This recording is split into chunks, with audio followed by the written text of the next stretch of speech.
Ayun guys, magandang araw po muli sa inyong lahat. Ayun, ngayong araw po ayan, at nandito po ako sa kabilang bahay at nagbabahog po ng baboy na naman uli. Ayun guys, bago po ako pumunta dito magbahog ng baboy ay pinuntahan ko uli yung magkakapon.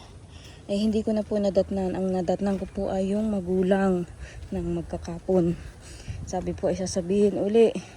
Ang hirap po guys na marami sigurong gawa yung magkakapon kaya hindi na bibigyan ng ng pansin yung pagkakapon. Maghahanap nga pa ako ng ibang magkakapon. Yun po kasi yung dating nagkakapon po ng mga biik namin kahit noon pa.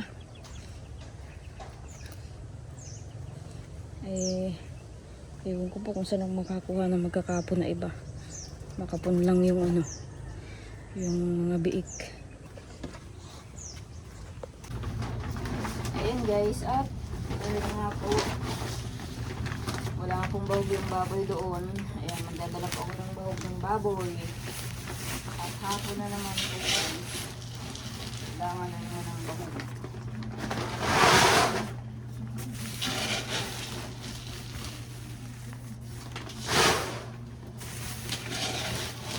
Ayan, kasi yung malaki.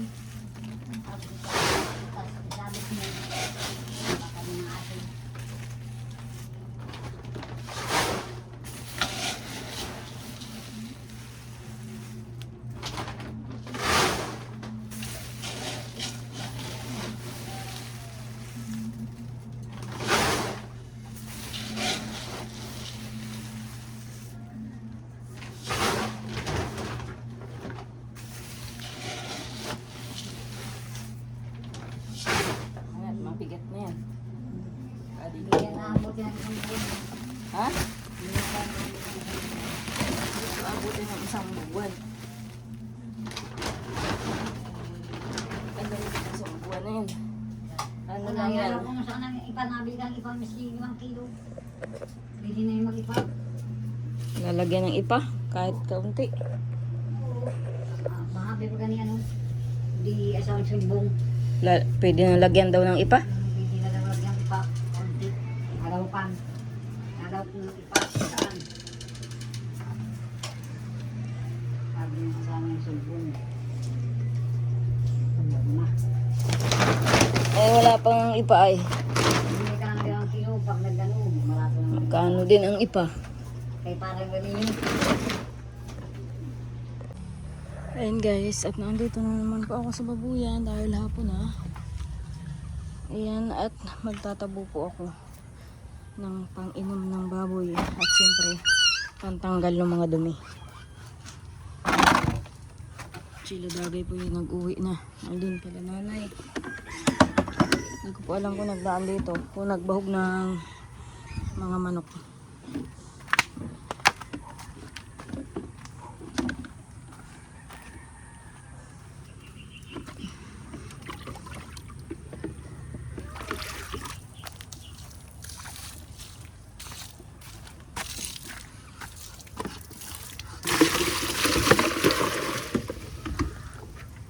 Ayan, tatabuan ko muna po para mapuno. Ayan guys, at lalagay ko po dito yung bahog.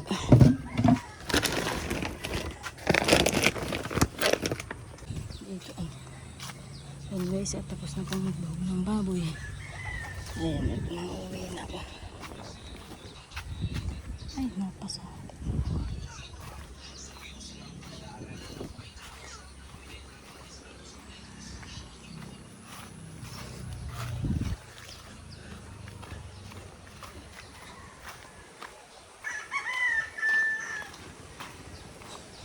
Nagagawa ng pangke yung asawa ni Evelyn.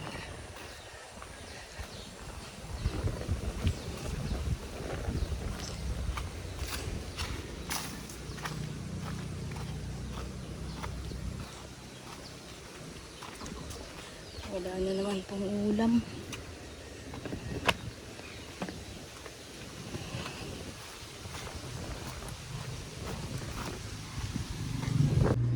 Ayan guys, hapon na naman po guys. Hindi na naman po nakapon yung baboy.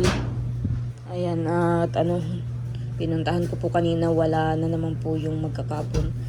Meron naman pong ibang nagkakapon daw. Kaso nga lang po ay hindi ko po alam at hindi ko po kilala. Kaya nagpunta po ako sa kakilala ko kanina, kaso nga lang wala po yung magkakapon na iba. Kaya bumalik po ako doon sa kausap ko dati. Kaya lang po ay wala na naman. Ngayon maghapon na naman, hindi na naman po nakapon yung baboy. Ayun guys, dahil nga po ay hapon na, ayan, nagbukas na lang po ako ng sardinas.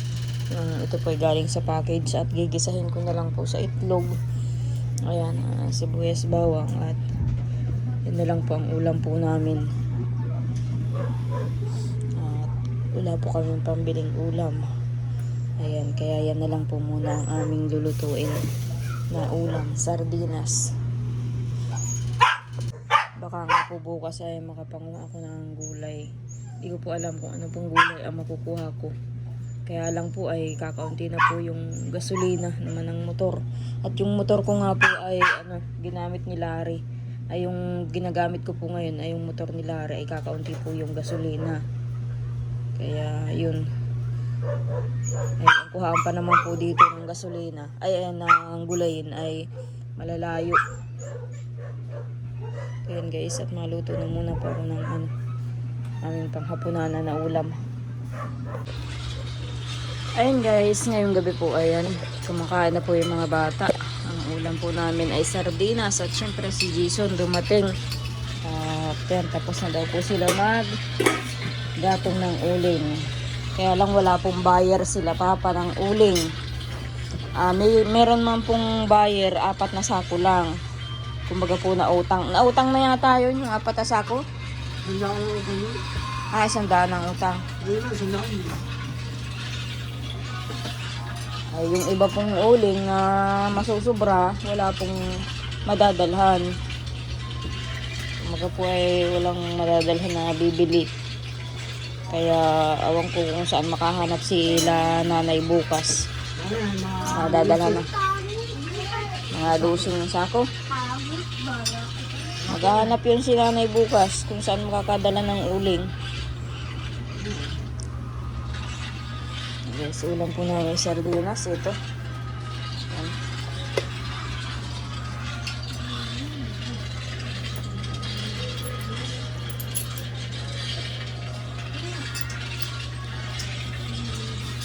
At mabahog pa ng mga aso.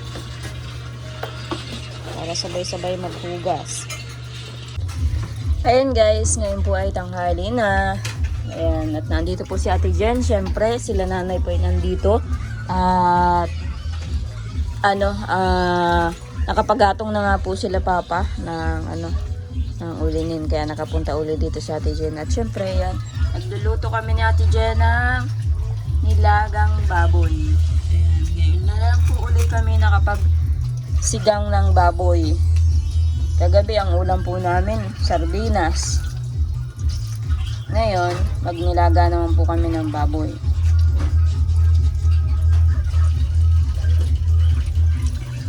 Ate Jen, anong ulam nyo kagabi? Anong ulam nyo? Ha? Aswang daw? Pakwan? Tabagwang. Tabagwang. Tabagwang pala. Hindi na mag si Ate Jen ay. Kung anong ulam, nakangiti-ngiti lang, iningitian yung repulyo. Sinong hiningitaan mo ka dyan, Ate Jen? Yung malilit naman, mapait. Mapait yung maliliit. Pisipis daw yun. Pisipis. Sabi ni Balot. Tabagwang naman tawag ni nanay. Suso yata yun. Suso sa ilog. Sa sapa. Ay. Yan guys, at pinapalambot muna.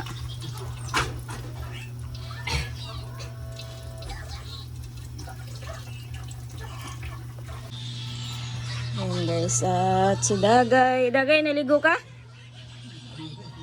Ayaw mo maligo? Ayaw daw niya. Ba't ayaw mo maligo? Niyalamig ka?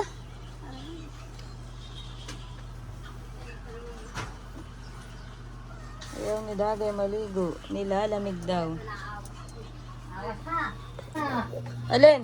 Luto mo. Awas bagang. Hindi, naputik. Ano? Saan? Yan. Naputik kayo. Nasaputik. Ano yan? Piniperito. Napitik na ano? Napitik ano yan. Ang piniperito. Yan, napitik, pinirito. Lagay mo na yung tatay dyan dyan, oh. Kutsilyo. Saka ito, lagay mo sa basiran. O, ito, tay. Kakalat ka na naman dyan ng mga kumot, oh. Nangangalat mo. Ay, pinapanood mo, nanay. Ito ay, wala na. Eh, pinindot mo, eh. O, ito, oh. Wala na. Wala na.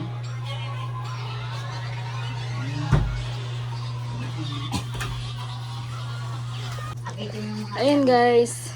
Ayan, nakaluto na rin po ng pang-ulam. Ayan, kain na Dagay. baba. At may sabaw.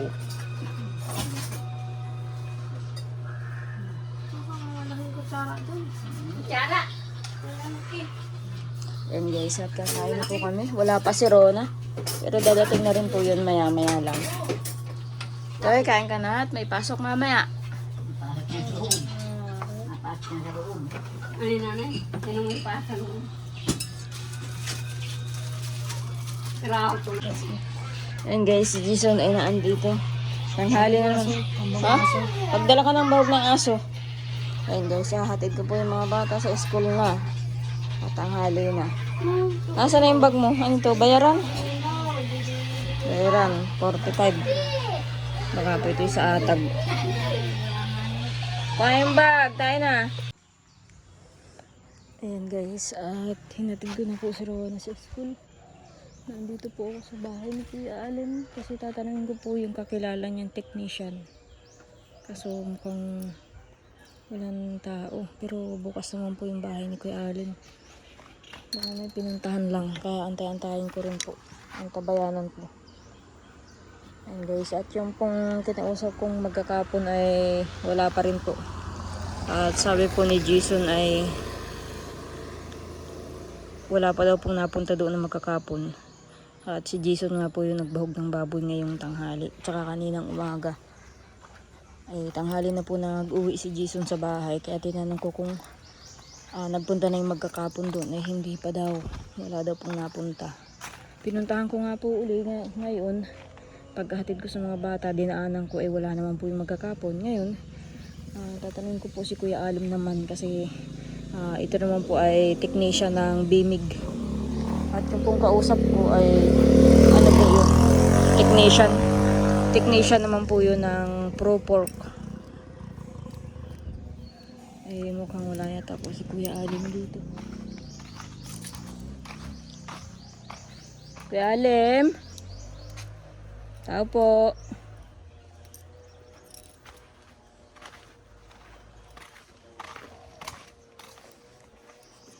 Kuya Alim? Walang tao. Bukas naman yung bahay.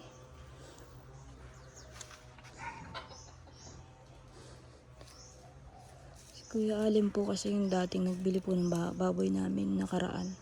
At siya rin din po yung ng pagturok ng baboy namin noon po yun yung pinakauna.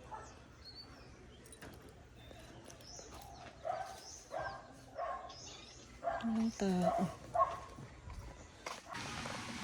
And guys, at umuwi na muna po ako at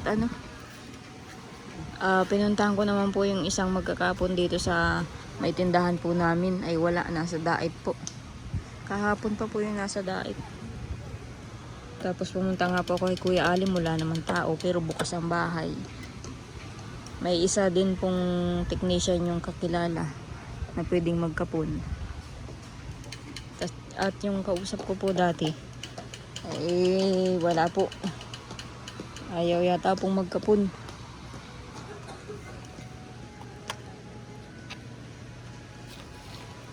Ay di si Dagay doon matulog, nanay. Ay mahango na yata kayo ng uling bukas. Siya na ang deliver nun. Ilan sako na bagang utang ninyo? Ha? Ilan sako ng utang ninyong uling?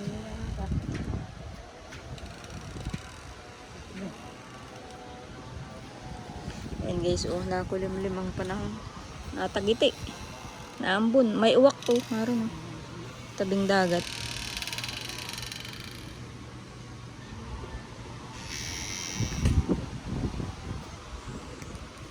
May bisita si nanay. Di pa naalis yung bisita. Wala pala tayo, mamaya pala tayo ng stress. Mamamas ko pa daw sa iyo muna eh. Bigyan mo na ng pamasko. May At ginang, hindi yan maalis. may ginang ito ay maibili ng ulam, may wala. Maibili ng ulam, may wala. At may namamas ko. Ayan. Mamas ko baka hindi pa magpasko. Ayun, pinatagin pa. May namamas ko po kay nanay nandoon sa loob. Mamas ko baka pinatagin.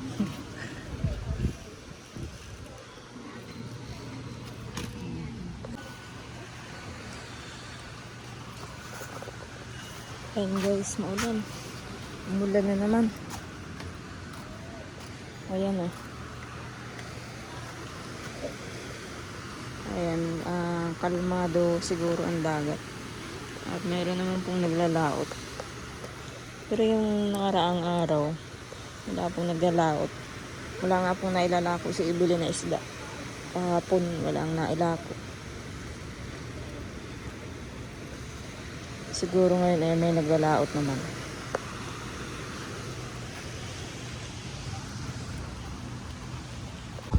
Ayan guys. Ayan, hinapon na ako ng paghahanap ng magkakapon. May nagsabi po sa akin dito na kapitbahay po namin na si Kuya Johnny naman. Nagkakapon din daw yun. Ngayon, naantayin ko po yun. Mamaya, baka makausap ko po. Pupuntahan ko mamayang gabi. At kasi naglalako din po ng isda yun. Ayan, yun na lang po kakausapin ko. Kasi yung pinupuntahan ko ngayon na walang tao yung bahay, ay wala pa rin tao. Pero bukas ang bahay. Tapos yung kapitbahay naman po namin dito na may tindahan, wala, nasa dait po. Bukas na hapon pa daw po ang dating. Kaya, ayan, yung kapitbahay naman po namin na isa, dun sa una-unahan, yung naglalako ng isda.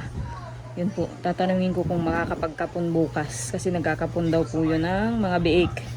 At dahil nga po hapon na, magsusundo na ako sa mga estudyante.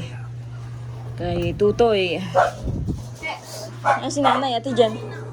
Kuha nga doon sa ako. Ako ano sa ako? Oo, kay Ligaya. Hindi naman mahango daw bukas at sinari ay hindi makakauwi ngayon. Kaya yung motor ko ay Sabado nga isa sa uli at hindi sila pinauwi muna ng mama nila, papa nila. Kaya wag muna daw maghango at hindi makakapag sundo sila rin anong gagawin nyo doon sa uling. O mamamasahe kayo, mahal ang pamasahe at mahal ang gasolina. Hindi kayo makakapaghango muna bukas, Sabado na lang daw. Pwede magpahinga na muna. Ay malaba tayo bukas ate Jen. Na tayo malaba. Malaba na lang tayo ano.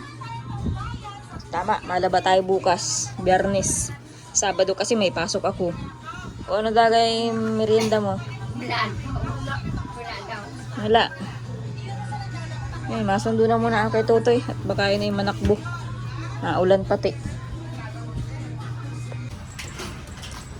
Ayun guys, umulan po.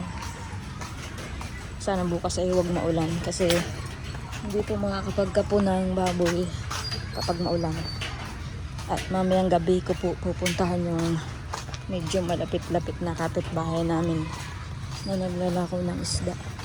Baka po yun po ang makapagkapo ng baboy namin.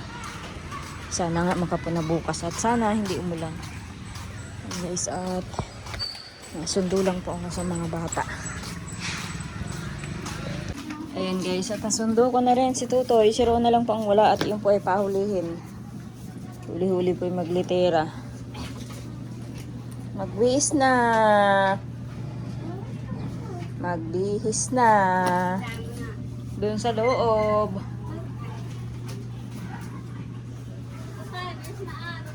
Anong saan ka matulog?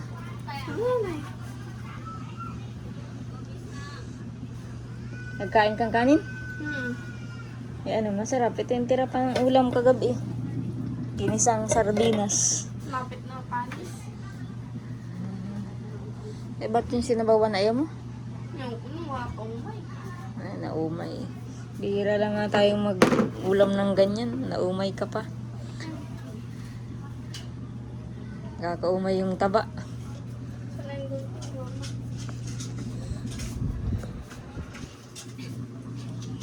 Ano yan? Gamot. Madala kang gamot? Ilan yan? Madala lang ako dalawa. Madala ka lang ng dalawa. Wala ka na ba ang gamot doon? Yung ano lang, yung vitamins. Vitamins lang. Malaglag pa yan. Ngayon, kita pa.